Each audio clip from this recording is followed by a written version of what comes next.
Joe just tightly smashed up against everything. You got me walking through fire, taking me higher. You give me something to lose. So can you guys just start out by introducing yourself, your role in the band, and a New Year's resolution you've already broken?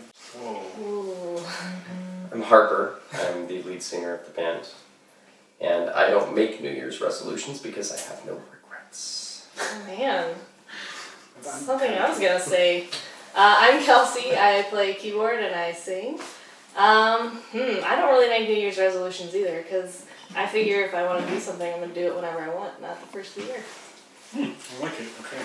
I'm Chan. I play guitar, and I also don't know what my New Year's resolution is.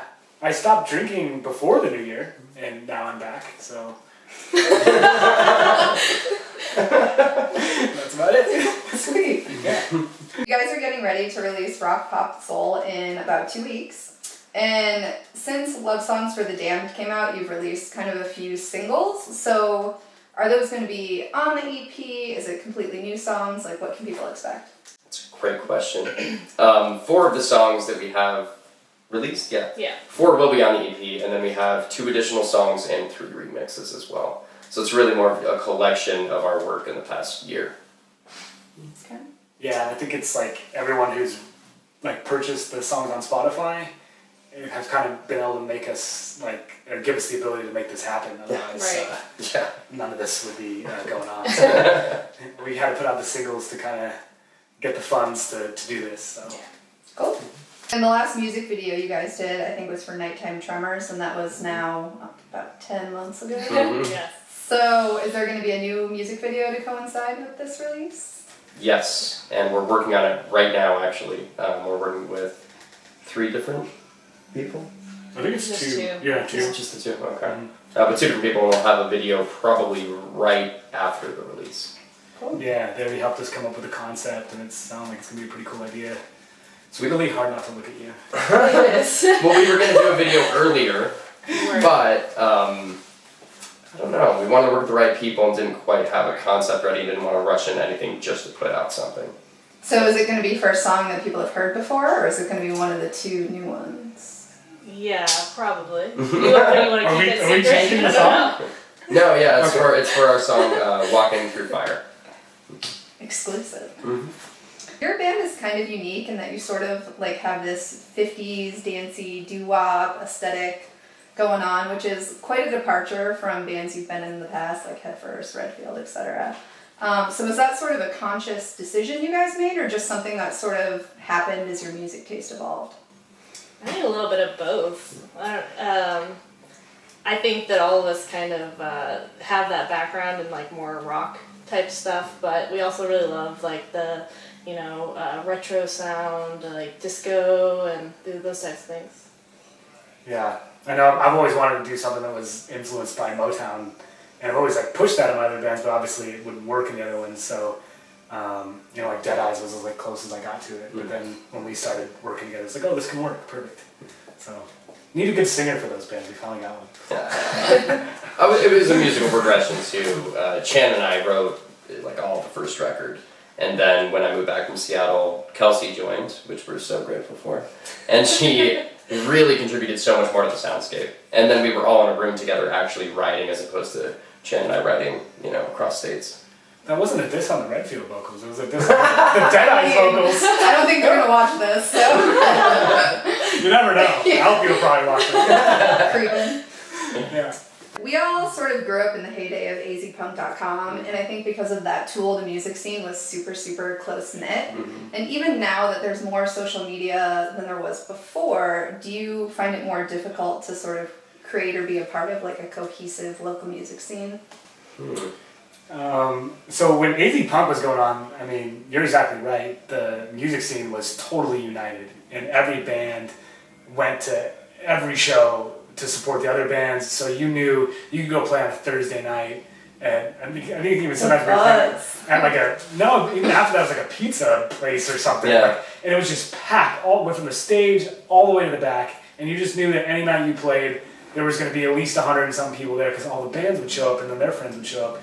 Now, while I think the scene is really progressed like musically and like everyone's doing these awesome things and there's tons of fantastic bands, I don't feel that everyone is like really close as people though. Like we all used to hang out personally and you know, as the band or whatever, but I think with that it's still kind of working on that. Like Yeah, and I mean, there's a collection of bands that that make themselves more accessible to friends, and there's more of a collaboration going on. Still, I think now, absolutely.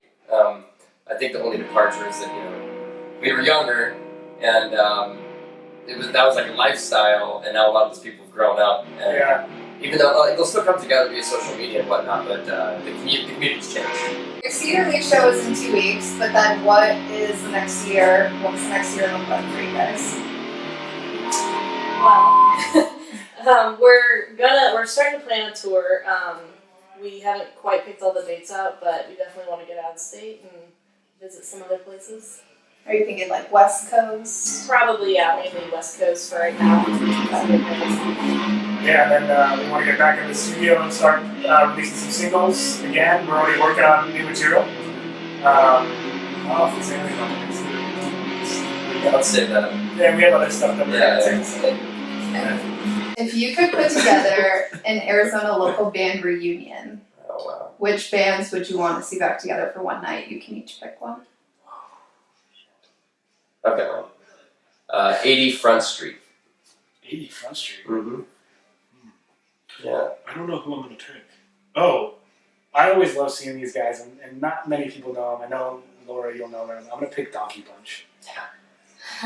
Kelsey was only born 4 years ago, so she's not going to know the answer. I could say like Redfield. Yeah. Oh, what Laura says thinks and feels. If each member of the band had to be a Disney princess, who would they be? God, oh. Princess. I'm so excited for what these guys are going to say. I don't even know any Disney princesses. That's disappointing. That really is. The feminist in me is. I mean, you can pick one for me. Okay. Which can be.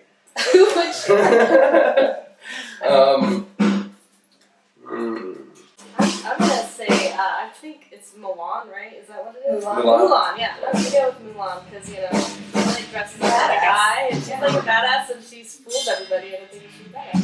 That's me. No, that's me. You can be like Cinderella. Cinderella. Okay. Put your dress on. Nice. I'd be Belle. You enjoy reading Yep. and hairy men. Got it. I feel so left out of this question. What's the fish? The mermaid. Oh, what's a mermaid? Ariel? Yeah, Ariel. The fish. That was a joke. Is there anything else you guys want to add about the show or your... Tell them about the show, Harper. Okay. January 23rd. 23rd. 4 bands. We got Wives, Deckard, The Lovely Nuts, Harper the Moths. The record itself is all locally recorded, engineered, produced, etc. We're only pressing 400 of them. First come, first serve. And the record itself is very Arizona-centric. It's the photographers from Phoenix, the models from Phoenix, the makeup artists from Phoenix. It's in my Phoenix apartment. It's a cover shot. And we're only pressing 400 because we want to be limited edition for this release show. And then after that, we have a completely different design that we're going to release once he's done. Yeah, so if you don't come to the release, you might not get one. We're Harper the Moths, and you're watching NeverSometimesTV. I'm talking about love. What you know about love?